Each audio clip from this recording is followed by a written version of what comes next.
On the last episode of the Keepsake box, Ken leaned over and started to kiss me. As if on cue, I wrapped my arms around his neck. He kissed me passionately as he rubbed the sides of my thighs. He smelled so good. He positioned his body between my legs. My panties were so saturated that I could feel the moisture on my thighs. Ken placed his arms under my back and started caressing it. Unexpectedly, he pulled me over, strategically placing my body on top of his. My legs were straddled across his lap. We made eye contact for a brief moment, and I felt that fluttering sensation in my stomach again. Ken lifted my skirt above my waist and simultaneously started groping my backside. His body was gyrating beneath mine, and he was hard. He was wearing sweatpants, and I could feel his erection through my panties. I felt a little self-conscious. I was wearing the most immature underwear possible for a girl engaging in such activity. But I didn't have time to feel insecure for long. Before I knew it, it happened. I experienced a sensation unlike anything I had felt prior to that moment. I didn't know what it was, but I was shaking and convulsing. I experienced a lot of feelings simultaneously. I was nervous and confused, but most of all, I was embarrassed. I jumped up. I was horrified when I noticed a large wet spot on Ken's gray sweatpants. I started apologizing profusely. I kept saying, "I'm sorry." I expected Ken to be upset. Instead, he arose and hugged me. He told me that it was okay and I had nothing to apologize for. I was so confused, but I wouldn't ever have admitted that. I dismissed Ken's words and told him that I wasn't feeling well. He didn't believe me, but he didn't challenge me.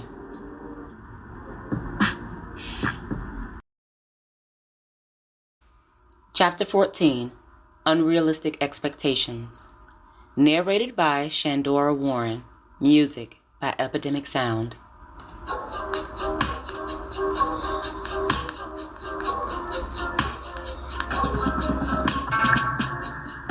Ken and I went about our normal routines, and Wednesday couldn't come fast enough. I constantly thought about how it would play out. In my mind, Ken would be even more in love with me if I gave him the sensation that I had experienced.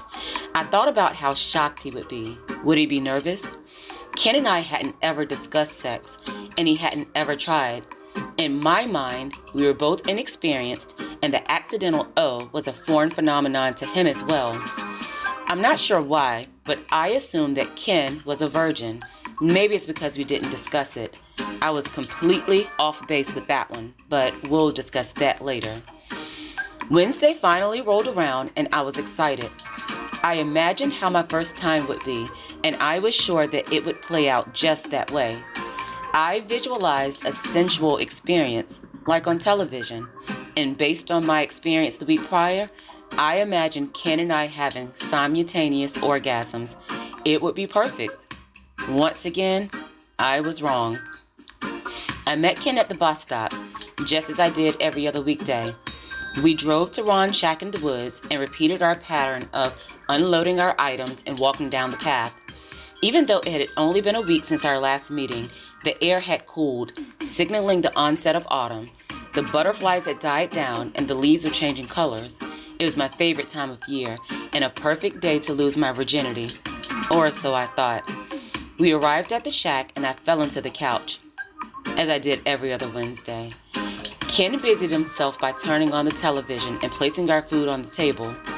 Per our usual routine, he placed a bag on the doorknob to remind us to get all of our trash before leaving. As 15 and 17-year-old kids, we thought we had things all figured out. As an adult, I now realize how incredibly stupid we were. While hanging bags and making sure to leave the shack as we found it, we never considered the fact that Ron could have showed up at any time. After all, it was his place. It wouldn't be outrageous for him to come there. If he had shown up, Ron would have killed me, and possibly Ken as well. But for some reason, we never considered the possibility of that happening. As usual, Ken got 2 bottles of water out of his bag. He passed one to me and quickly gulped down most of the other. I studied him. I watched the sweat trickle down his neck as he tilted his head backwards to drink. Ken was gorgeous. He smelled good, and he was mine. Those facts were never in debate for me.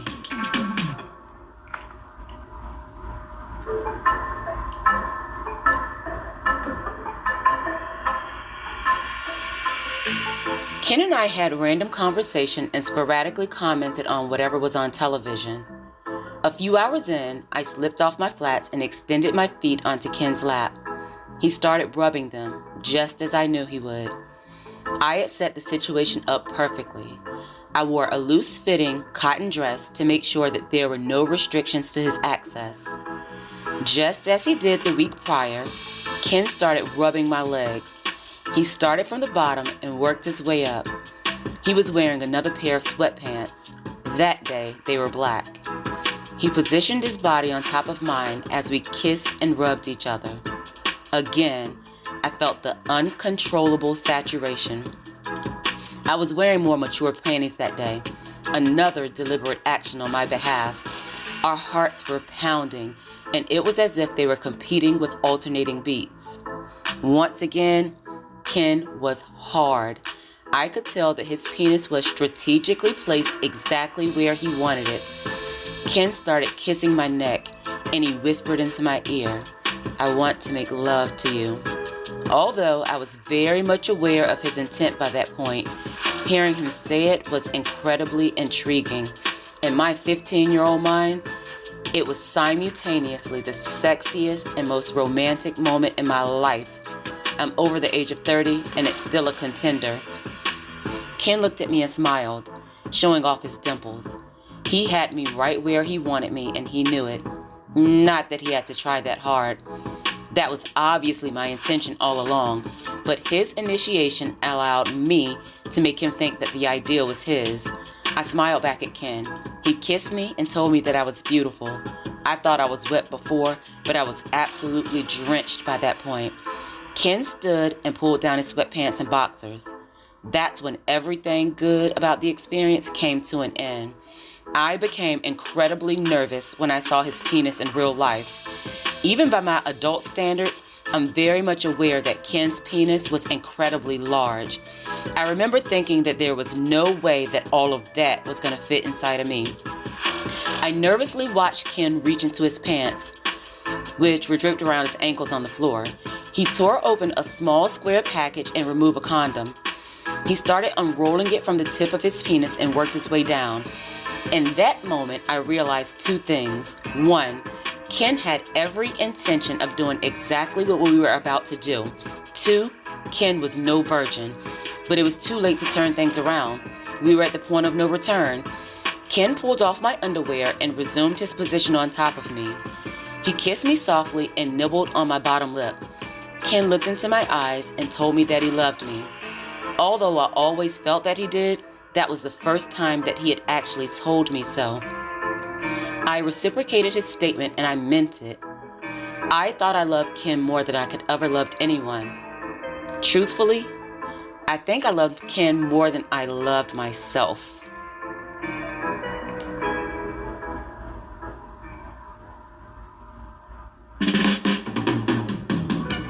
Ken grabbed his penis and attempted to guide it inside of me.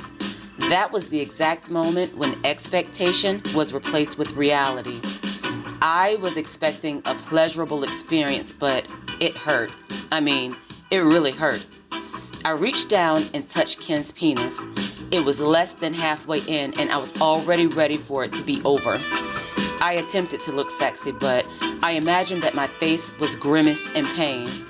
Just like in every other instance, Ken was overly accommodating. "You want me to stop?" he asked. I did. I wanted him to stop more than anything that I had ever wanted. But as crazy as it sounds, I didn't want to disappoint him. Additionally, I had to lose my virginity at some point in time. Since I was already in pain, I decided to go ahead and get it out of the way. In true Ken fashion, he was extremely considerate. He slowly worked himself inside, pausing whenever he thought I was uncomfortable. None of it was particularly pleasurable, but I can't imagine how much worse it would have been if Ken hadn't cared enough to take his time. It was quick, much quicker than I prefer present day.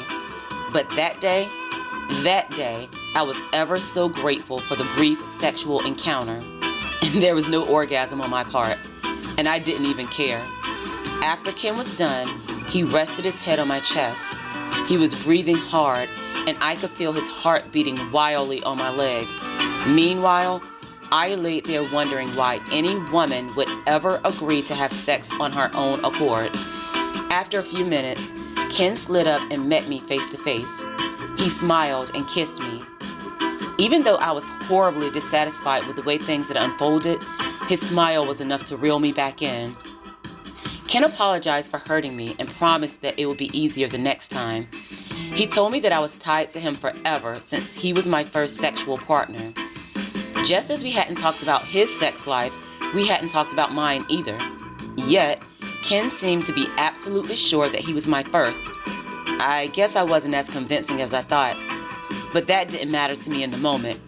Right then, I was stuck on the fact that Ken wanted to be tied to me forever. Even though my performance was obviously not great, he still wanted to be with me. We kissed a little while longer and got dressed. I decided that disposable wipes should be added to our list of Wednesday items. I felt messy and uncomfortable, and I couldn't wait to shower. Still, we sat there, messy and in love, for another hour. I retrieved a comb and a mirror from my purse. Ken looked at me and smiled. "You don't have to look. You're still pretty." My mind was blown, and he knew it. In hearing this story, many people will wonder why I was so impressed and enamored. I was a 15-year-old virgin. Of course, an experienced 17-year-old boy didn't expect me to perform well. And he also had a vested interest in telling me what I needed to hear. He wanted me to feel special. He needed me to. And maybe he meant it all in that moment, but I was susceptible to potentially empty words from nearly anyone. Keep in mind that I hadn't ever been made to feel pretty, special, or loved. Well, there was the Ron situation, but I had already identified him as a creep by that point. But it was different with Ken. Ken was a boy in my age range. And he wasn't just a boy, he was the boy. He was cute and popular, and he wanted me.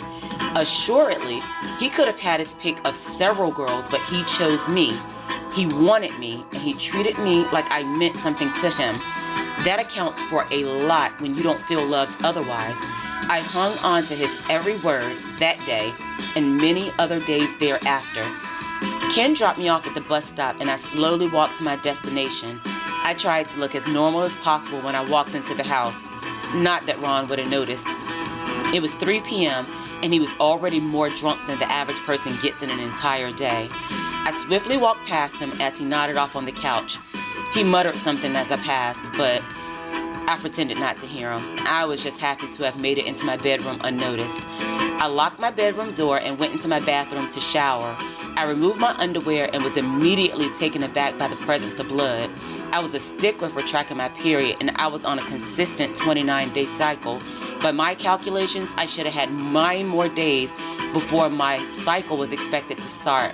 I later learned from my Saturday talk with Sharon that I had experienced the cherry pop. That would not be my last bloody episode.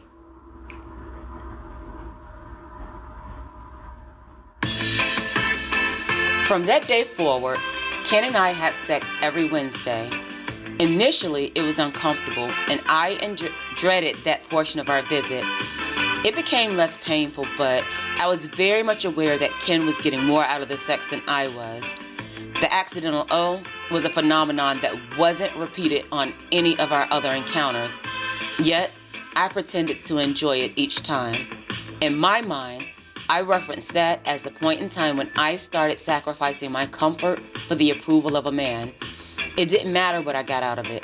I just wanted Ken to be happy, and he was. Our junior year quickly came to an end. Even with all the days that Ken and I skipped school, I still managed to end the school year on the honor roll. But despite my best efforts, Ken missed the mark and failed the 10th grade. Again. If you're paying attention, you realize that Ken failed to complete the 10th grade 3 years in a row. He had flunked out, been kicked out, and locked up. I tried to talk Ken into going to summer school, but he was done with it all. Even though I didn't, I told him that I supported his decision not to go back. I now realize that many unhealthy relationships exist because the participants give each other what's missing, good or bad. Ken wasn't dumb in any capacity, but he was aware that education wasn't his thing. He told me that on several occasions. While Ken wasn't book smart, I made sure he saw his value in other ways. I allowed him to make all of the decisions and let him tell me what was best. I blindly followed him and stroked his ego. I never made him feel that I was intellectually superior, even though I was fully aware that I was. At 15, I knew the importance of building a man up. It's unfortunate, however, that I didn't realize that not every man deserved that. But it wasn't one-sided. Ken built me up as well. He appealed to my need to feel loved and accepted. He took a girl who had very low self-esteem and made her feel as though she was the most beautiful girl that existed. With all the Toya Boones in the world, he chose me. Not only did Ken choose me, but he made me feel that I had something over all of them. Ken spent all of his free time with me when other girls were struggling to get a call back. He told me that I was the most important thing in his life, a feeling that I hadn't ever experienced. Ken didn't know it, but it was the perfect setup for me to need him. I felt indebted to him. He saved me.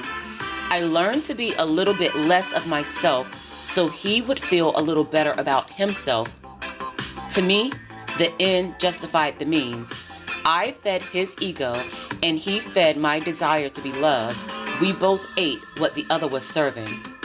Since school was out, there was no way for me to continue with my normal interaction with Ken.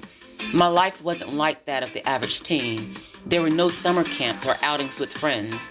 There were very little opportunities to sneak away. Ken had a solution, of course. I didn't have much freedom, but I was always welcome to walk Cassidy to the park.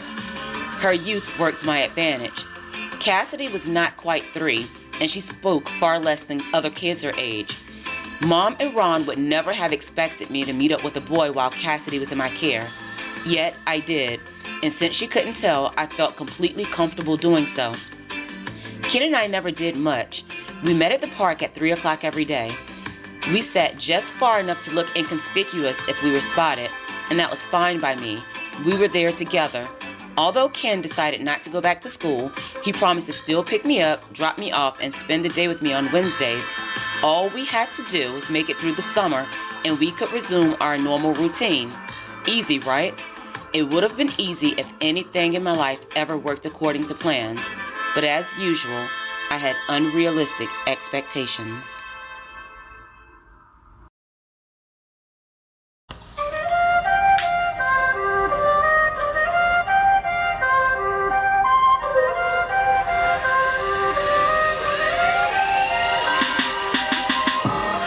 Thank you so much for listening.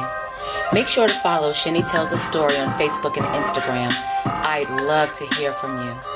If you're interested in purchasing books by Shandora Warren, they're all available on Amazon. I sincerely appreciate each and every one of you. Thanks for helping me to create the world that I want to see. Oh yeah, you're welcome.